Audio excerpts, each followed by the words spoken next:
So, hello, Adrian Milig again. So, today I will share to you a very powerful information about exercise. So, sige, di ba, may kasabihan nga tayo na health is wealth, di ba? Yan yung kasabihan natin na health is wealth. Kasi di ba, kahit gaano ka kasi kayaman, kahit gaano ka kapangyari, kung tatamaan yung kalusugan mo, is baliwala yun. Okay? So, lagi mo kasi tatandaan na importante na inaalagaan natin yung ating katawan. Kasi, sabi nga sa Bible is, our body is the temple of the Holy Spirit. So, meaning to say, God resides in us. Diba? We are the temple of God. So, we are holy. So, ibig sabihin, kailangan alagaan natin yung katawan natin. And, tandaan mo, the more you will live on earth, the more you will serve the world, the more you will have time for your family, the more you will mentor more people, the more you will inspire people.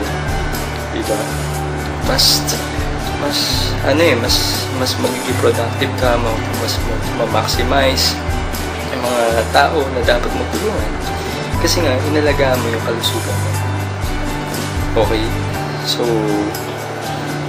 gusto ko share sa'yo, ano ba yung nangyayari pag nag-exercise tayo? By the way, I'm a nurse. So, I graduated as a nurse sa Perpetual Health College, Manila. So, I'm also a registered nurse. So,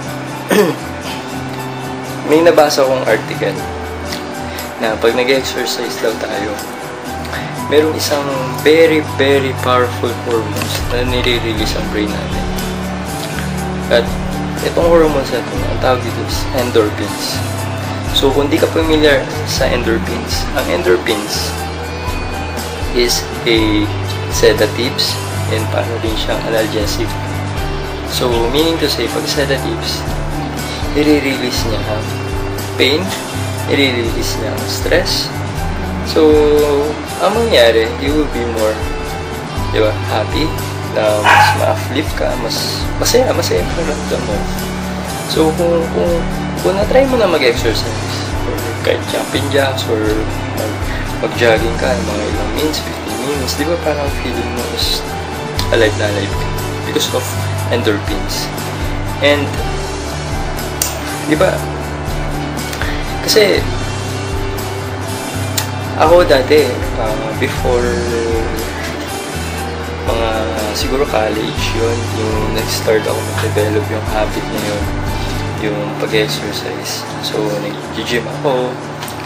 So yung mga 6 months to 1 year. So naano ko siya, nalagay ko sa habits ko. Tapos naputol siya. Kasi nga marami na akong ginawa.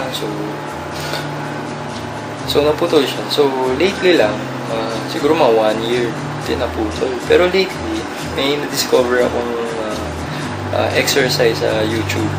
Very practical and 7-minute workout. Pwede mo siyang search. So maganda siya talaga. Ito na yung ginagawa ko palagi. And iba sa feeling, diba? Sarap sa feeling. So, kasi isa rin kasi sa benefit, okay, pag na-develop mo yung habit ng pag-exercise, is hindi na siya mawawala sa system. Okay, meaning nandiyan na siya sa'yo. So mapaplant na siya sa and also endorphins trigger a positive feeling in the body. So meaning to say, ma-reduce yung stress mo, so yung anxiety, feeling of depression, so mas mag-boost yung self-esteem mo, mag-improve yung sleep mo. If you're entrepreneur, kung nag-exercise ka, you will be more imaginative, you will be more innovative, kasi nga, nandiyan yung creative idea mo mas parang nag-clear yung mind mo, kasi mawawala yung mga stress mo, feeling happy ka.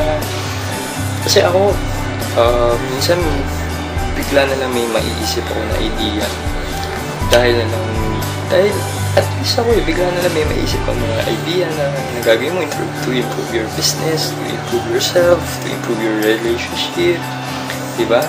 So, more chances, you will be more successful.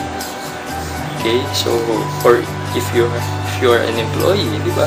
So, you will be more energetic, you will be more productive, so you will be more inspiring sa mga katrabaho mo. So, mas makikita ng boss mo yung pagbabago sa aura mo. So, chances, magkakaroon ka ng mga bigger opportunity para mag-promote ka sa work mo ngayon. So, diba? Very simple, practical lang naman to, pero ang laking magiging impact nito sa buhay mo pag in-apply mo to. That you will take it seriously. Okay? So, isa sa mga perfect example ko sa power of exercise, may radical mentor, si Coach Robert Cabrillas. So, grabe tong tao na to. Very successful, very brilliant, is a motivational speaker, an entrepreneur, a full-time missionary.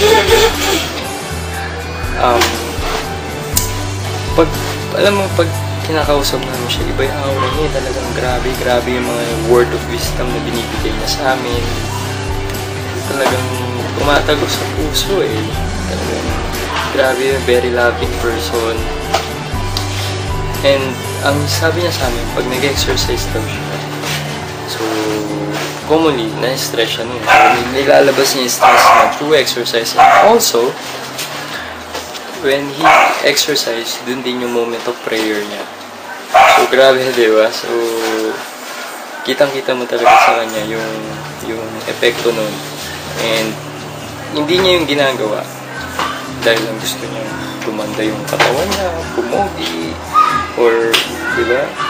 Kasi, diba tayo, kaya, bakit most common na gusto mag-gym? Kasi gusto sumeksi, pumogi, maging macho, diba? Pero, kasi kung yun yung magiging motivation mo, napakababaw. I'm not saying mali yun, pero napakababaw mo. Kasi, kung mag-exercise ka, so kung wala sa habit mo, tapos you nag-workout ka, magkakaroon ka ng withdrawal effect. So, meaning to say, parang withdrawal, tatama rin ka na yun. Parang, ayaw mo siyang gawin, parang inaayaw ng katawan mo kasi ngayon nagkakaroon ng withdrawal kasi hindi na sa amin katawan mo doon.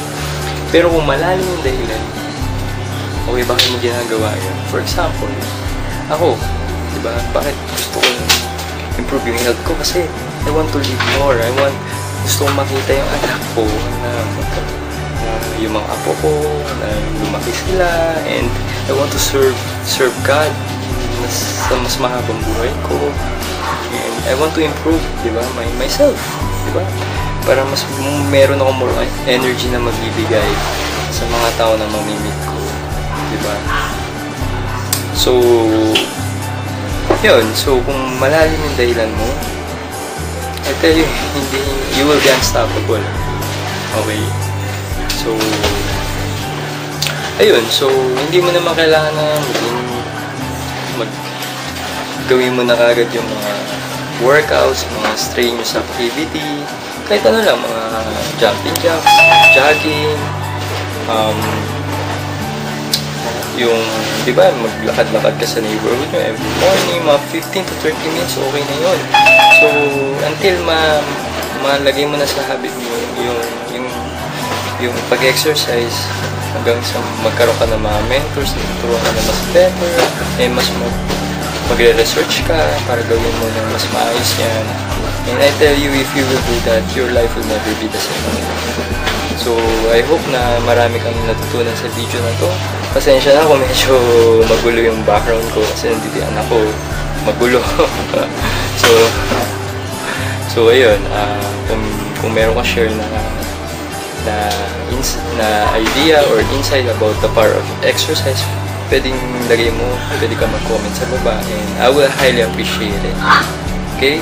So, God bless you more and more power to you.